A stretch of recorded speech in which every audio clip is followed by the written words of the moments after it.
Welcome into Nets Pod with Sarah Kustok, presented by Ticketmaster. I am Sarah Kustok, and I am joined, I feel like I say this every time that I'm thrilled and excited about all of my podcast guests, but this one's very special because it's the great Devin Harris, of course, someone who's had an extraordinary NBA career, now you're like a broadcaster professional. I mean, you've got another career going with it, and you're one of my dearest friends. So just thank you for taking some time. Anytime for you, Sarah.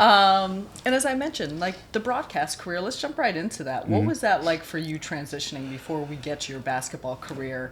When you knew you wanted to do that, and what that transition was like? It was something that I never thought that I would do. That's the one thing. Really? I didn't train for this. This was not what I was expecting to do. I feel like during COVID, like everybody else, I just need to get out of the house, right? So I kind of retired when COVID happened. So everybody was at home. I'm like, okay, brief retirement. I can't just stay home. I need something to do. And it kind of found me in a way. And the transition was tough because it wasn't something that I did prepare for. But when I joined the Mavs, it was like one of those situations where you're just thrown into the water. And that can be a good thing, that could be a bad thing. But for me, they threw everything at me at once. And you know what it was like being COVID, like the different places you're shooting shows, how you're shooting them, what time you show up, everything was on the table. So I learned a lot in a very little amount of time. And sometimes when you're just thrown into it and the way you learn, it helps. And I kind of picked it up very quickly. And it was something I just wanted to try to see if I liked it. And turns out that I got pretty good pretty quick. What did you think you were going to be doing? I thought coaching was going to be something I was going to look at. I had some other things on the table, but they came to me. They asked if I would like it, tried it, and here we are. I'll let you do your coaching when I drag you across the sea to Europe to come coach kids with me. The New Jersey Nets. You're traded from Dallas, speaking of, in 2008. Mm-hmm. What were your first impressions after that trade, when you got there, and just what you were preparing for during that stretch in time? You know, that was a really tough time for me. In Dallas, I had a lot of success. Yeah. You know, we made it to the finals, came back the next year. I think we won like 60-something games. We were expected to go back to the finals. Ended up losing to Golden State as the number one seed. And then start the next year. I thought I started out really well, got injured, missed about 2 months. And throughout that whole process, I think the trade talk started in about November. And going through those 2 months of seeing it on ESPN every day, listening to it, was tough as a young player because you weren't able to do anything about it. And then another odd situation, the initial trade was announced, then rescinded. So going through that, thinking you're going to be traded, going through those emotions, and then the trade gets rescinded.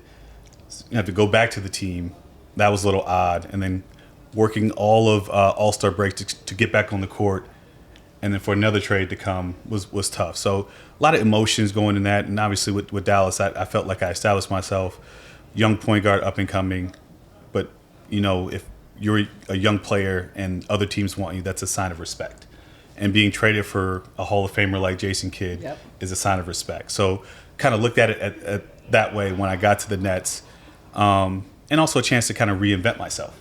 In Dallas, I was like a third, fourth option, trying to learn how to win at a young age, kind of played a part in it. And then when I get to the Nets, I'm like, okay, now I'm climbing. Now I can kind of really show off what I wasn't allowed to do in Dallas. So I kind of took that mindset. I had two really good teammates that took me in when I got here.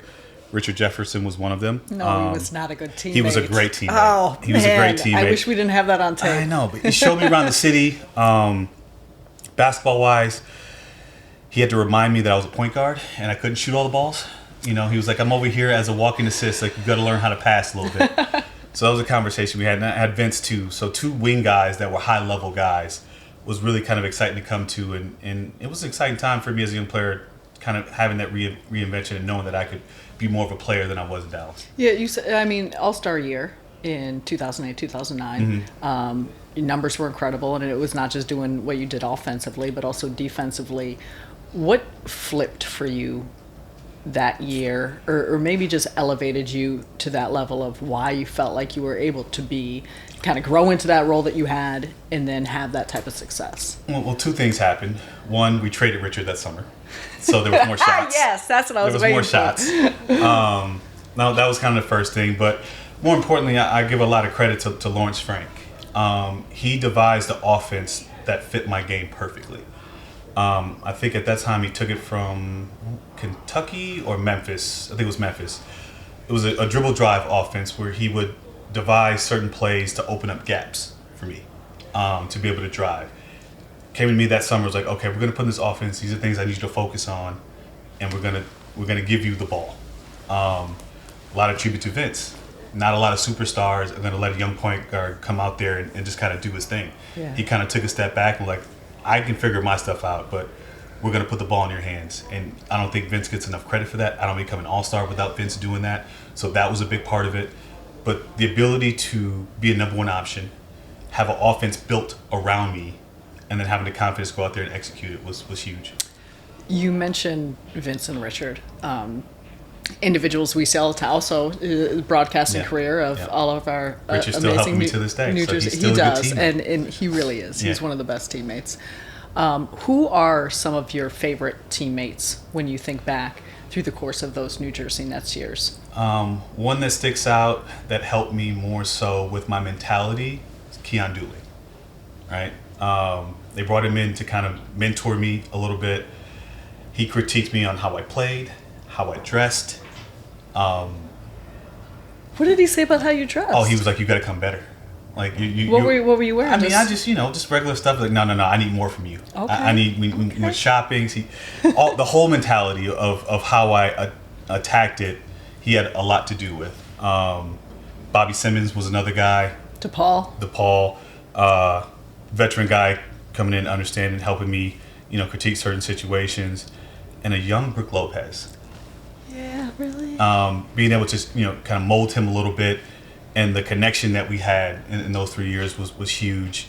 Ryan Anderson was another rookie. That all these guys were major parts of what I was doing on the floor, but also the connection that we had off the floor. You mentioned these teammates. You were at Vince's jersey retirement last year, and there was a lot of former teammates that came back for him. What is it like when you have an opportunity to now fast forward and see so many teammates understand the impact? And you mentioned young Brook Lopez, and now he's a Grizzly veteran. Yes. Or even just everyone that's got moving parts through the course of their playing career, and then as you disperse, what it's like to have that type of bond? Well, this whole, being a part of the NBA is like a fraternity. Yeah. Right, and then you close that a little bit more, guys that you played with and you still have a connection with, and to be able to go back and when I look back at my career, I'm like, I played with one of the best players to play the game. I mean, Vince sanity was a real thing, and to be able to share a court with him, be a teammate with him, live down the street from him, and to be able to learn from him. I mean, he's not only one of the best athletes out there, but what's not talked about enough is his ability to be a great teammate. Yeah. And the effect he has in the locker room, athletically, and the type of person that he is was cool to be a part of. And I got to see Dr. J all these great players that played for the Nets, and we all have this bond under this umbrella was a really cool event to be a part of. Yeah, that's really special to see and think about. Watching when you think about your Nets career, and I know you've mentioned some of what memories stand out, and you had some highlights. You think about some of those half-court buzzer beaters and things that was, first time game winners in my career with the Nets. Really? I had 2 that year. The first one was Indiana. Another one where, Vince was like, the play was supposed to be for me, but the play got broken down. He still got me the ball. I was able to make the shot. That was cool. And then obviously the Philly one was I mean, I couldn't make that shot again if I tried. But being a part of that and being part of history in the way that came about was, it was yesterday, 17 years ago. Yeah. Just a great environment.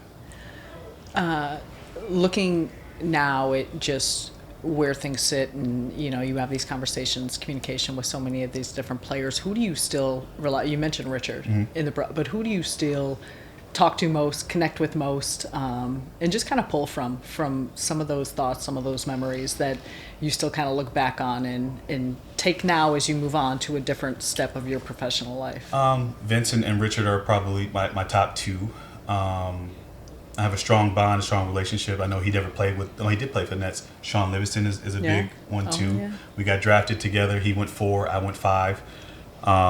He had, kind of revived his career. Played for J Kidd. He played for J Kidd. So those are probably like the top 3. What if you could feel every pass, every shot, every moment of the game? One Court devices help fans who are blind or low vision follow live NBA action through trackable vibrations and audio commentary. Ticketmaster has teamed up with One Court to provide devices at Brooklyn Nets games at Barclays Center. When you're coming to the game, devices can be found at Guest Services, located just outside Section 12 on the main concourse.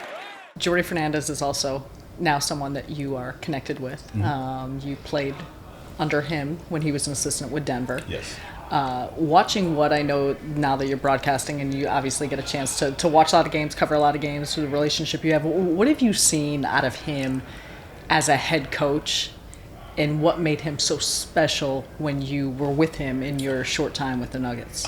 With Jordy, he's always shown head coaching abilities, and I think with him, the way he relates to his players was big for me. Anytime a player gets moved mid-season, there's always an adjustment period.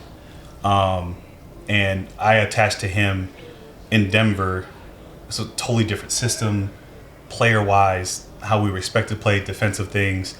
And it took me a while to be able to adjust to how they played. And I leaned on Jordy a lot with communication. Obviously, I wasn't there with my family. So, he would take me to brunch and lunch, and just to kind of make me feel comfortable. But the on-court stuff, being able to show me, go to him like, okay, this is what I see. What do you see? What's the coach, expecting during this? And he that 2-week period where I really struggled, he was huge in just kind of directing me to things that I needed to do and what was expected of me. How would you describe him as a leader? And just, there's so many different areas that I think you see in a coach, but as a leader of men and a leader in circumstances, this Nets season has been one of rebuilding and challenging. What is it about him that makes him special and has allowed him to continue to thrive in this circumstance? There's one word I would use to describe him. He's a connector. Okay.